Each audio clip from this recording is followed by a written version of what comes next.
Hello everyone, welcome to another episode here on Oxyotl Legendary Campaign. Legendary Campaign? So, confederation between Miao Ying and Zhao Ming has happened, which makes them likely number 1 or number 2 in strength. Like, they were already very powerful, and now they're together. So, okay, let's get more leadership. I really want to go all the way over to the bonuses on that line. And finally, I'm getting some good research, so I predict like turn 150 or something it's going to be completed. But I can tell you one thing: time doesn't, the turns don't skip as much as one would think in this campaign. Like, it doesn't feel like 94 turns, I'm gonna tell you. So definitely this is one of those campaigns that I recommend. I wish I could have the Sacred Kroxigors there, because, by the way, I skipped because my son was calling me out. But I just recruited some Kroxigors, and I couldn't recruit Sacred Kroxigors yet. Of course, I can use the global recruitment, but it's so expensive sometimes. I do have the money, so I'm considering that on the next episodes. And what I know that the Force Cloak here, it's kind of fine to use, but I really want to go into the rare items. And particularly giving the rare items to my main lords. So this is just an example. I'll try not to always be doing this, but in essence it's just to make sure that, arcane items are provided to everyone that can have one. Yeah, especially all these Slan priests. Yeah, let's go for you. Yeah. And there's another one for someone else. There we go. Plenty of these guys are casters, so including the plague, the Slan priests, and then you always have like the Skink Oracle, which is kind of like a hybrid, because it can do well in melee, especially against large entities because of the Troglodon. So I'm thinking ward save 18 or ward save and all those effects, But I think this is on Chocomel. Okay, that's cool. He's gonna have the Sword of Bloodshed, I guess. Where is he? Okay, you're gonna have the Sword of Bloodshed. There we go. So always replacing. I need to do the books of Khorne, but for that it's gonna take quite a while, actually, before I reach that point. Just some decisions in terms of ancillaries. I really know that this guy has 4 cavalry units, and I wanted to try and give him just the either the charge or the or some other ones, but I'm gonna try, either the Banner of Swiftness or getting the charge bonus. Even though the charge bonus for me it's like great to have on what's it called? A charge bonus on the Dreadsaurian. Yeah, so that's where I would want that. Even though cavalry kind of is fine with the charge bonus there. So there's a lot of decisions that I'm doing on the background. I'll try to showcase them maybe next episode in terms of what armies I'm using and what I'm doing basically on the background.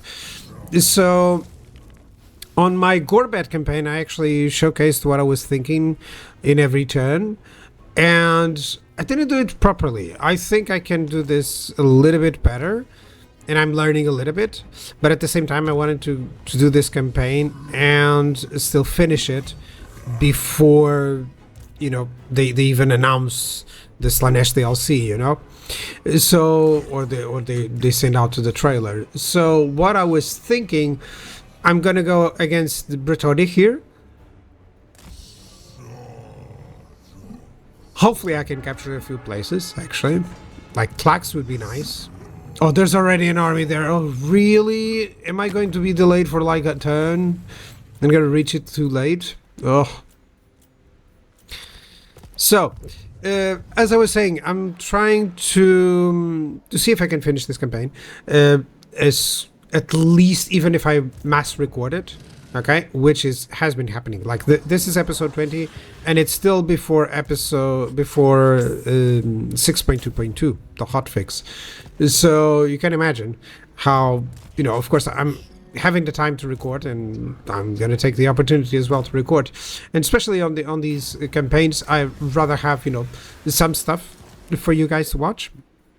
It's still entertaining. It's not exactly the best form of entertainment, I recognize, but I always like to have. Why do I always like to have Let's Plays?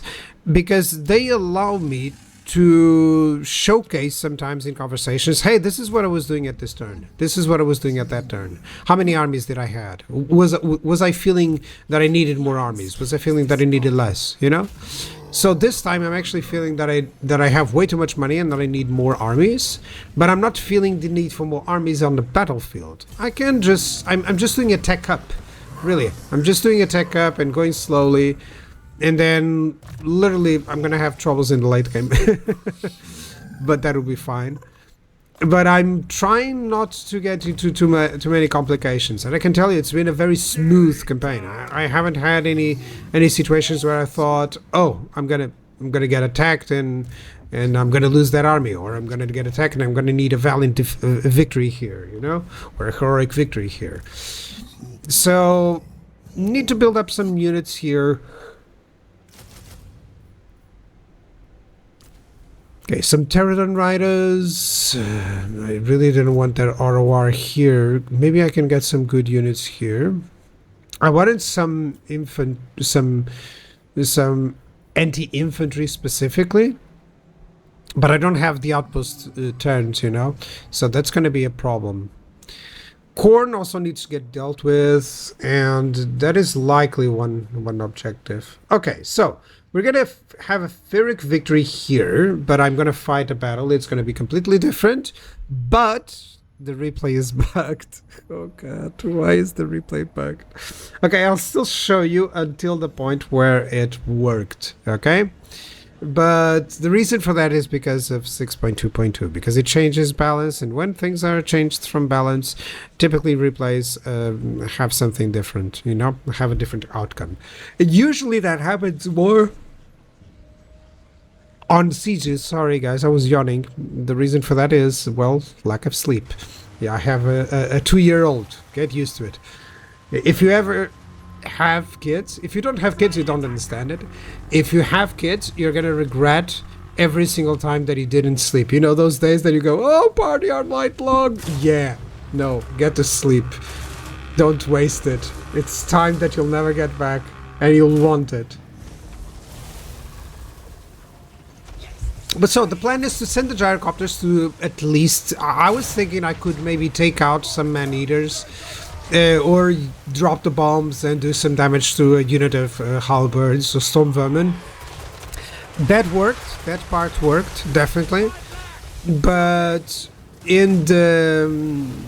of course, there's 3 units of man-eaters, and there's a lot of units of other units of slingers and such that completely overcome my gyrocopters. This is definitely not an army that I should have done this. And I regret it. I was thinking on the damage, and then they can retreat if necessary, but I hardly use up all the ammunition, and I lose a lot of models for nothing. So the man-eaters did kill my entities way faster than I was expecting. And then the slingers, even then, they caused more damage than I was expecting. But yeah, that was it's the perception. I was used to the gyrocopters under Malachi, and of course these are not under Malachi. Of course they are gonna fall much easier, they're not gonna do as much damage, and suddenly I'm like, oh yeah, I'm using outpost units, so of course they're not as great. So what I should have is just left them be on the background of my forces and just advance my forces to here, and then bait the enemy with the gyrocopters, and then use the... if they would clump up, I would use the bombs, and this whole battle would have been much easier. I still win the battle, but this is a decision that sometimes it's tricky, these decisions, whether or not you should go in or not, you know, whether you should go to harass or stay back.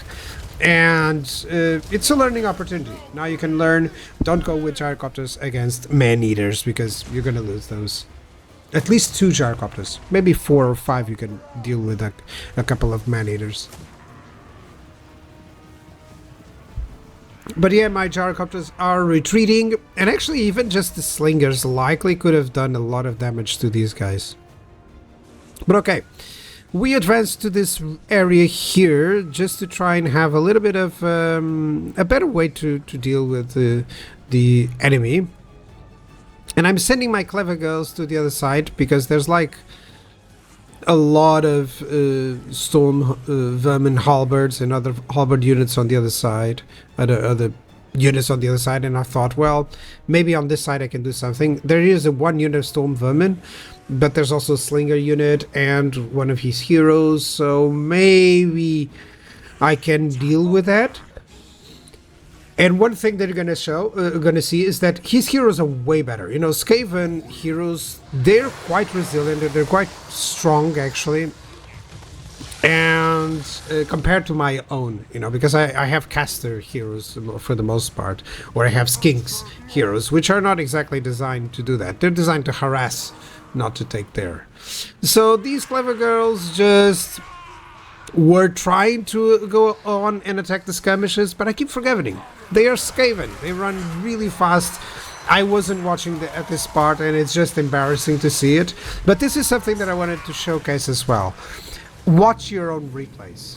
It will make you so much more aware of what is happening, and suddenly you're going to go, oh, I need this. I need to do this.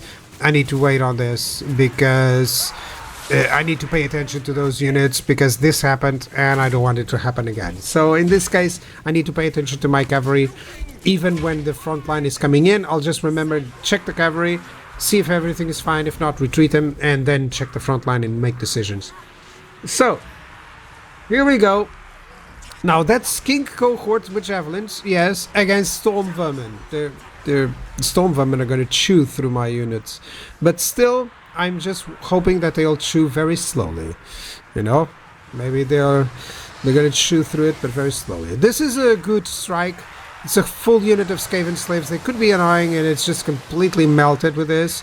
And I still had a little bit of damage left there from the knockback effect. But of course, the storm vermin are not exactly easy to knock back, so they survived really well. So I'm trying to do an edge here, and I'm not finding it.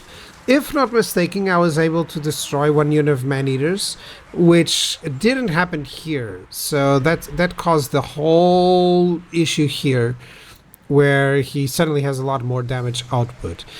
And I managed to almost get rid of those man-eaters. 2 units of my Cold One Riders. They're gonna go here. They're anti-large. They have armor piercing, so that's cool.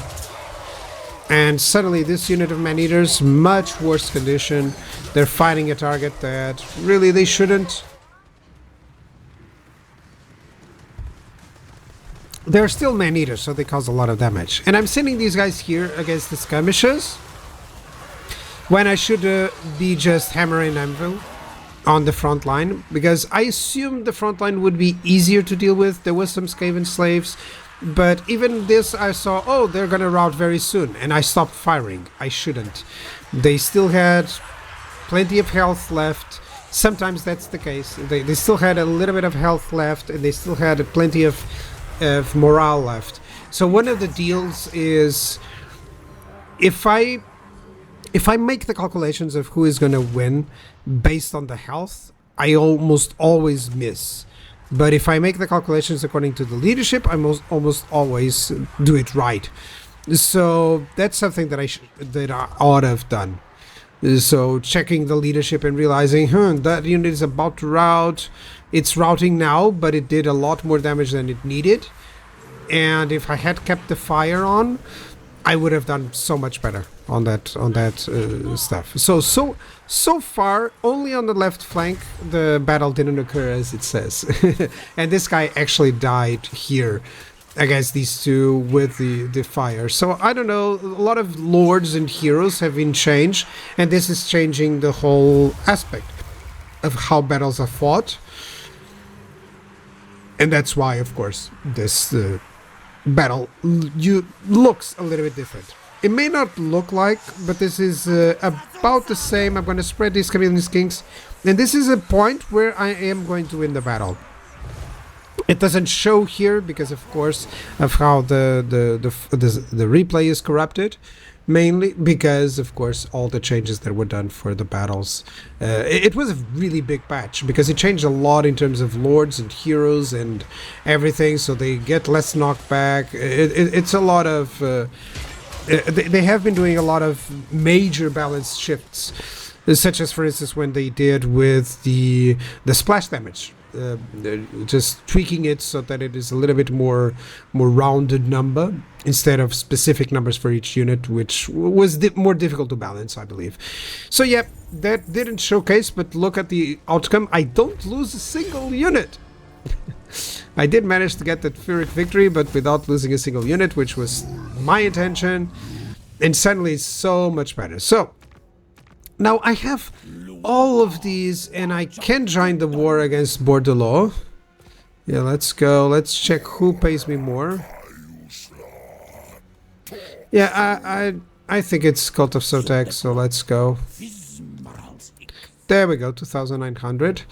So let's attack Bordelot because everyone is at war with Bordelot, and I get the reliability tanked. I didn't realize that I was getting that, and that's going to stay with me for a long time, which is a big problem when you're trying to confederate others. But still, I wanted some of this land. Of course, I could have just waited, but I really don't want the Lizardmen, you know, Lizardmen faction to suddenly betray me, and that would be annoying. So I need to go and hunt this army down. I don't really want to go at war against the Caravan of Blue Roses. They're really massive. And I have to be careful as well with... if I achieve long campaign victory, then I'm going to have the issues with the end game. So I got to be ready for that too. Let's get opportunists. You know, I typically don't go for charge and stuff like that. But at this point I thought maybe I should. Maybe I ought to, you know? And just base myself on that. Because the problem with charge and speed is that it depends on your actions. While melee attack and melee defense, for instance, or armor, they're always useful. If you don't micro that unit, the advantage was there. You know? I didn't manage Tlax, and that's completely screwed me over. Ugh. I really wanted that because that would mean a full province, and with because of the geometric web, you really want provinces instead of just it's really hindering. So we're gonna have this battle, and it states a Pyrrhic victory, and I kind of want to test out this army. I already have some summons, so this should be an interesting battle. He does have a Sigor, which is why he's not gonna attack, so he's not gonna go against me. So my plan is just to have, of course, the Communist Kingdom on the front. By the way, it doesn't show, but they are in range at this moment, but they're hidden. So that's one of the cool things about sometimes of this ability to hide, because you can approach the enemy much more, and they're not going to go and just hit the ground like one player might do. They might realize where I am and just start hitting some targets, or just spend one or two ammunition, just hit the ground to see if he's lucky, you know, or just send, you know, a unit to spot.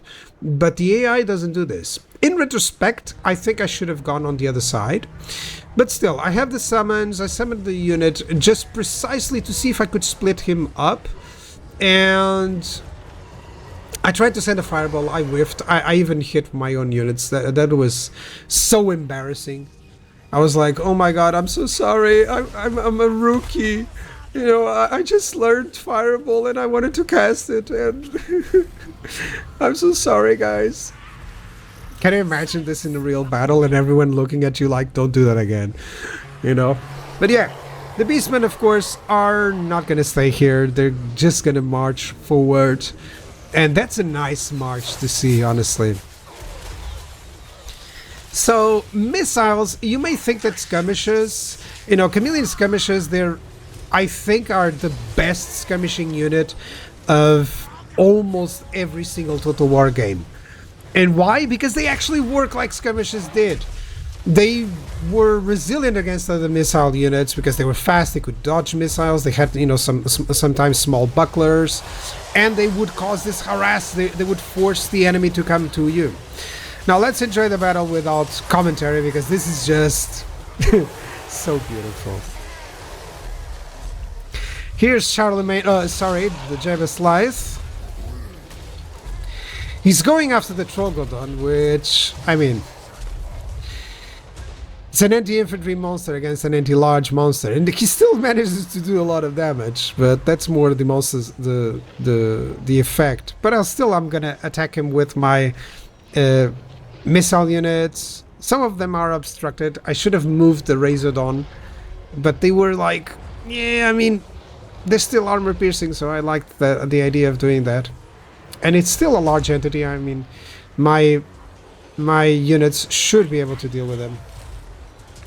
That's a Kroxigor that actually got hit, and I'm not sending him in because I really wanted reserves. At this point I was like, is he winning at any point? You should always do this. Leave 1 or 2 units in reserve and then check, is the AI winning on one point? And if they are, just send the reserve units into that location. And I did. I sent them actually to the middle to fight the enemy lord, and that pays off in the late game. So, in the late stages of the battle. You can see there, my Kroxigor unit is now engaging the enemy lord. There we go. I think I actually missed one animation here where he goes for the body slam. Oh, I missed it. I'm so sorry. But it was so cool. There's nothing like watching these Kroxigors just do wrestling moves and boxing moves. I mean, it's just so cool. They're real MMA fighters. So I'm sending the Chameleon Skinks to delay some of the units, and I did manage to send the Razordon units to their back, which of course is going to provide me the strategic advantage. The Saigar is not even fighting these guys, and I'm glad, because this is something that you may seem like that the AI is doing wrongly, but the Saigar would always die really fast, it wouldn't do any damage, and at least you get a couple more shots, and there was no one actually there to defend against that. So right now I have the issue where some of my chameleons are going into melee because they don't have line of sight, so they are moving in, and same thing as the Razordon. And I'm glad that these guys at least have armor piercing stuff, melee, because otherwise it will be a problem. There we go, that's a knock. You faker. He faked. There's no way a punch to the left makes you knock to the right, but okay, I guess. So this is one, the only unit that is left is the case spawn, which is unbreakable. But yet, Temple God with the Sacred Kroxigors works so well as a front line, like nothing gets through. Well, at least if you buff those units. You can see that the Chameleon Skinks didn't even do a lot of damage. It seems like like that, but they did hit the units that were important. The Jebus Lyths, that's what I was hitting, and then I didn't have any range or anything to hit the enemy back line, which is typically how you see the damage from missile units, is that your missiles are hitting the enemy missiles at one point because the front line is engaged, and that's where you see, oh, the missiles did a lot of damage. Yeah, to missile units, which are very vulnerable. So, I mean, sometimes damage isn't all. You know, the damage alone is not representative of how it works. Now, I'm going a lot on the blue line, and that's mainly for replenishment and stuff. And I'm going to stop doing that. And it's something that bugged me once I arrived here. I was like, no, I'm requiring my units to have red line skills. So that's what I did with Oxyotl really well. I went immediately for the red line, and I should have done that with every single lord as well, because I'm delaying that. And for the blue line, it doesn't have replenishment early, it doesn't have upkeep early, so I might as well just get the red line first. Those are much more impactful, and then I get the blue line. But I guess I'm also going for ambush style tactic, and those have been working. So yeah, just different styles. As always, I don't like to cheese too much. Ambush is really not a cheese. You always have the chance of failing it. So it's always one of those circumstances that people go, oh, ambushing is so cheesy. Well, if you have just one lord with nothing to lure, to go like, hey, hit me, you know, that kind of feels cheesy, because you know that the AI falls for that sort of situation. Yeah, they have been wanting to trade with me for a long time, but I really don't want that. I'll want war with the followers of Nagash very soon. And likely after I capture the whole territory from them. Okay, so yeah, there's a lot, because I'm with the reliability were the very low. I still don't have the strength rank to do this, so it's kind of getting me to the point where I'm thinking, how can I raise this? And because if I had confederated like 10 turns ago or 20 turns ago, can you imagine how advanced I would be? You know, I'd be rank 1 for sure. That's for sure. So having those reliability issues really tanked my ability here to be faster, basically. But still, Oxyotl is definitely quite a fast one to do. Not just fast, he's really fine doing this style. I'm not having any issues, really. I'm like swimming in money. I have 90k and I don't know where to spend it, because, you know, even global recruitment, it's just fine. And I'm just thinking I should invest more in more armies, but my armies are doing just great. So yeah, this is at the point, like, I think I should have planned out armies, and this is something that I'm going to do for the next campaign, is I'm going to plan out armies based already on the RORs, you know, trying to put those RORs in specific armies. I'm checking he's at war. He's not at war with anyone. That's such a problem, because if he declares on me, I'm not ready. If he declares on the Lizardmen, he's going to capture territory that I might have wanted to confederate, you know, or the option to confederate. So I'm going to do some visions of the old ones, like hunting these armies and stuff, and then seeing what I can do. But I'm never going to declare war on the vampire accounts there, because Gorst is just way too powerful. But that'll be a next episode. Thank you so much for watching. Bye bye.